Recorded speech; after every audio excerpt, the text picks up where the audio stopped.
Tangis keluarga pecah saat jenazah Pratu Afrio Setiawan tiba di rumah duka di Desa Mopuya Utara 1, Kabupaten Bolaang, Mongondo, Sulawesi Utara.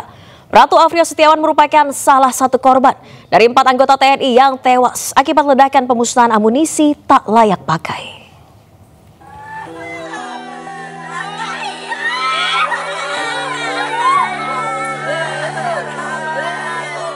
Isak tangis keluarga pecah saat jenazah Pratu Afrio Setiawan tiba di rumah duka di Desa Mopuya, Kecamatan Dumoga Barat, Kabupaten Bolaang, Mongondo, Sulawesi Utara.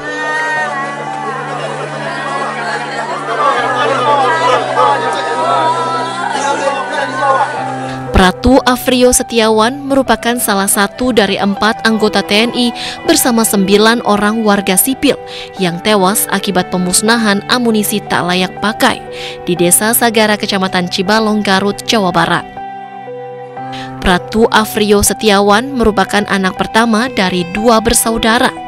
Pratu Setiawan lulus anggota TNI 2020 dan bertugas sebagai personil Gudang Pusat Amunisi 111 Puspalad. Ayah Pratu Afrio sangat terpukul mendengar kabar anaknya menjadi korban dalam pemusnahan amunisi yang tak layak pakai.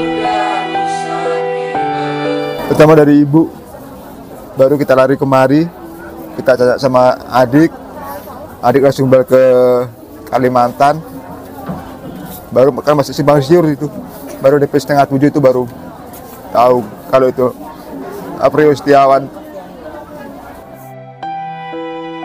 Jenazah Pratu Afrio Setiawan tiba di kampung halaman pukul 11.45 waktu setempat dengan dikawal anggota TNI Angkatan Darat. Keluarga langsung melakukan prosesi ibadah dan selanjutnya jenazah akan dimakamkan besok di TPU Mopuya Utara secara militer. Dari Bolaang, Mongondo, Sulawesi Utara, Risnan Labenjang, iNews melaporkan. Sementara itu pemirsa, TNI akan menutup area pemusnahan amunisi kadaluarsa di Garut, Jawa Barat setelah peristiwa meledaknya amunisi yang mengakibatkan 13 orang tewas.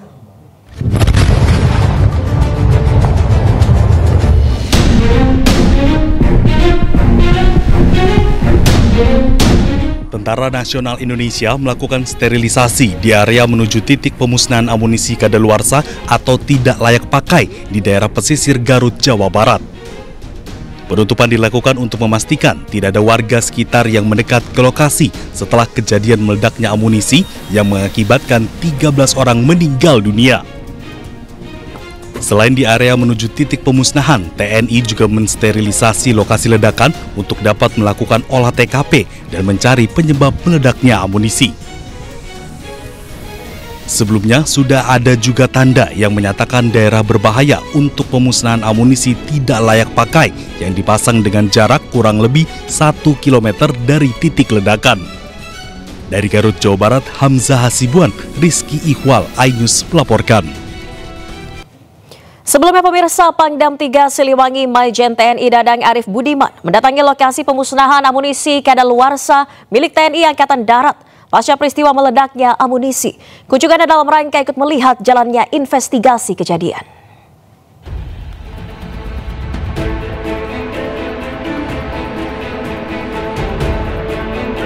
Didampingi unsur Forkopimda Kabupaten Garut, Jawa Barat, Pamdam 3 Siliwangi, Maijen TNI Dadang Arif Budiman datang melihat lokasi pasca ledakan pemusnahan amunisi kadaluarsa milik TNI.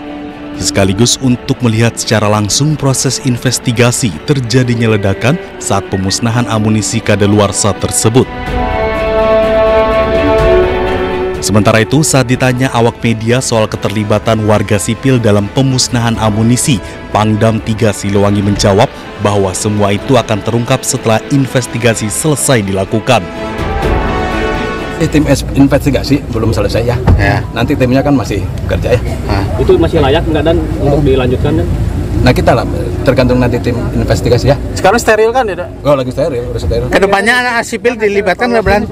Kedepannya dan nanti sipil. kita lihat ke depan karena kan aturannya bagaimana gitu. Yang jelas investigasi nanti kita lihat. Ya. Cukup. Keterlibatan masyarakat sudah apa Pak gitu Pak? Yang 4 anggota udah di Pangdam 3 Siliwangi juga menyebut seluruh tim masih melakukan investigasi dan akan segera menginformasikan hasilnya secara terbuka. Dari Garut, Jawa Barat, II Solihin, iNews melaporkan.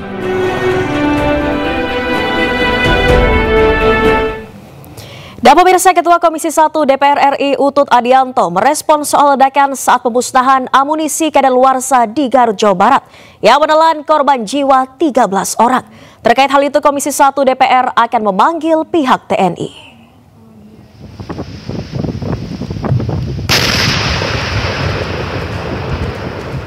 Ketua Komisi 1 DPR RI Utut Adianto menjelaskan sejauh ini sudah tercatat sebanyak 6 kali peristiwa ledakan amunisi di tanah air. Menurutnya ledakan pemusnahan amunisi di Garut paling banyak memakan korban jiwa. Dia menyebut pihak Panglima TNI wajib bertanggung jawab dan kedepannya harus ada perbaikan.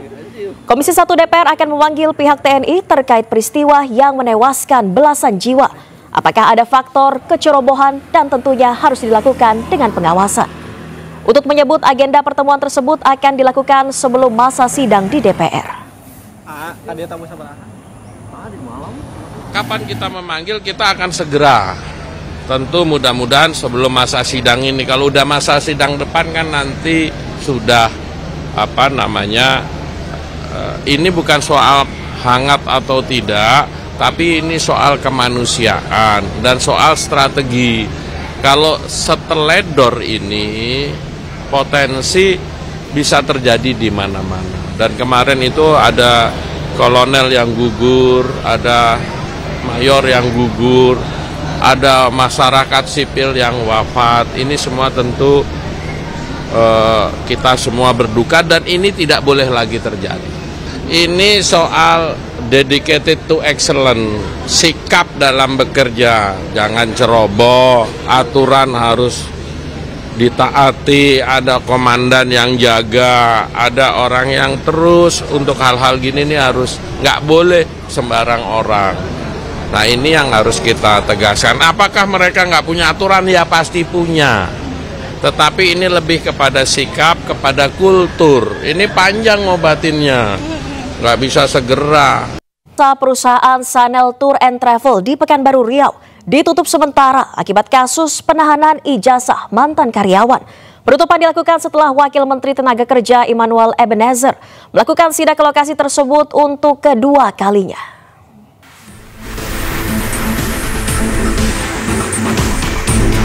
Hari ini, Wakil Menteri Tenaga Kerja atau Wamenakar Immanuel Ebenezer bersama dengan Gubernur Riau sidak perusahaan Tour and Travel di Pekanbaru Riau.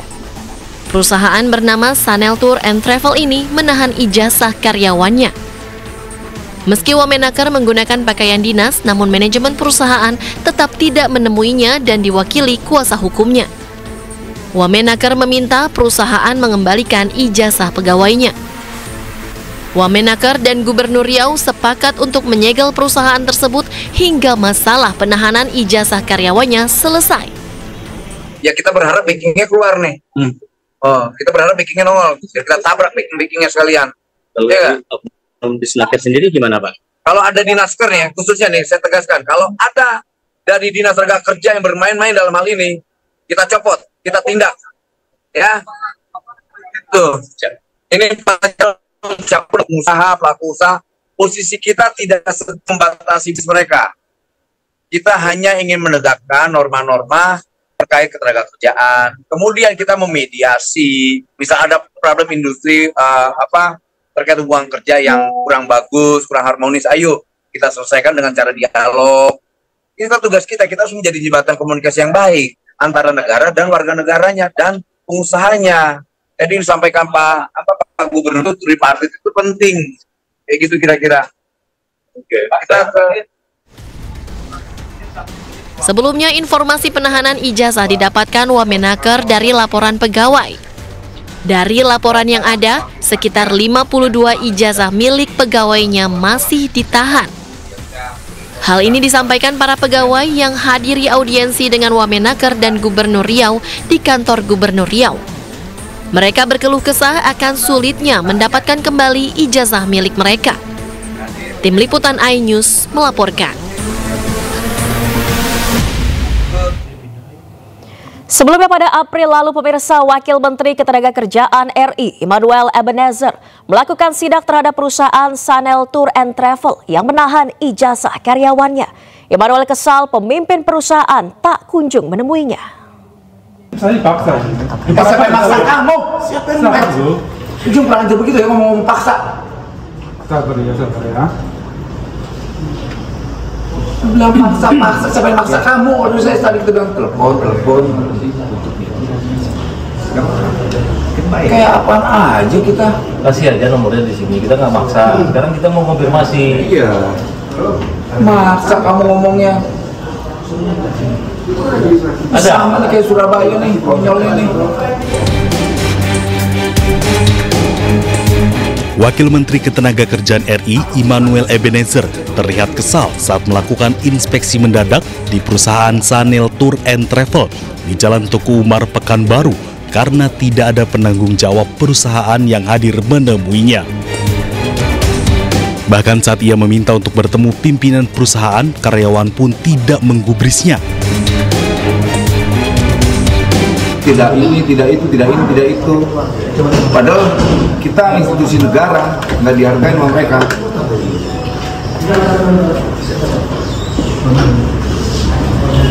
Yang jelas kami bukan sedang memeras ya, kami tidak minta duit. Kehadiran kita ke sini kita minta hak dokumentasi yang nggak boleh kalian tahan.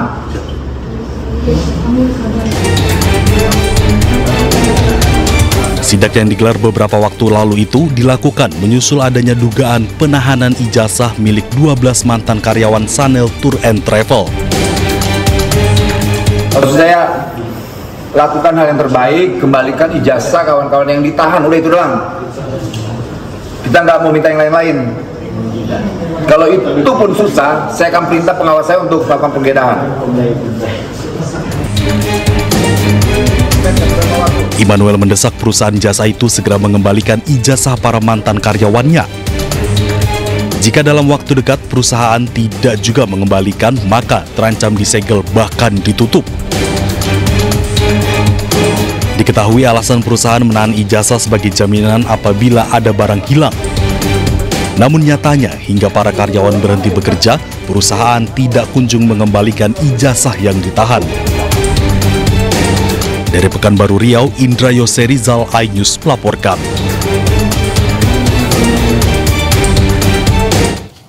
Menteri Komunikasi dan Digital Mutia Hafid dan Gubernur Jawa Barat Deddy Mulyadi meninjau program pendidikan karakter di Barak Militer Purwakarta. Deddy Mulyadi berencana memperpanjang pendidikan dari 14 hari menjadi 18 hari.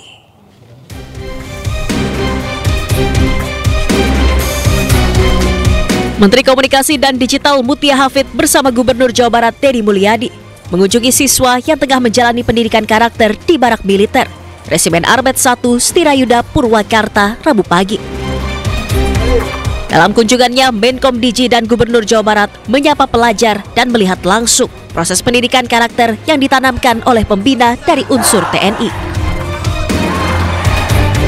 Selama 2 pekan pendidikan, kedisiplinan, kekompakan, serta mentalitas siswa yang sebelumnya terindikasi tindak kenakalan telah dilatih. Diharapkan setelah menyelesaikan pendidikan di sini, para siswa bisa menanamkan nilai-nilai yang telah diajarkan dalam kehidupan sehari-hari.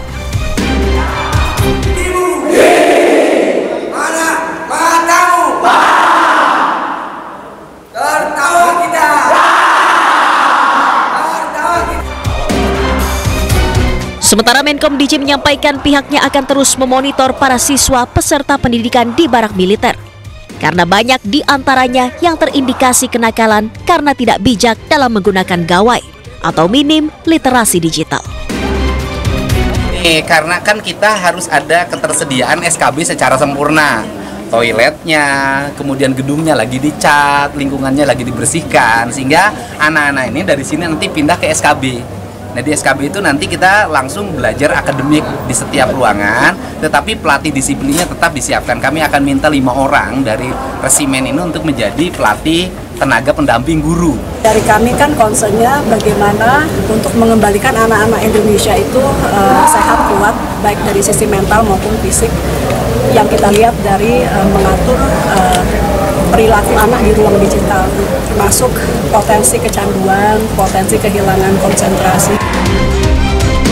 Usai menjalani pendidikan karakter di barak militer, 39 pelajar ini akan melanjutkan pendidikan secara khusus di Sanggar Kegiatan Belajar atau SKB Purwakarta selama 4 hari.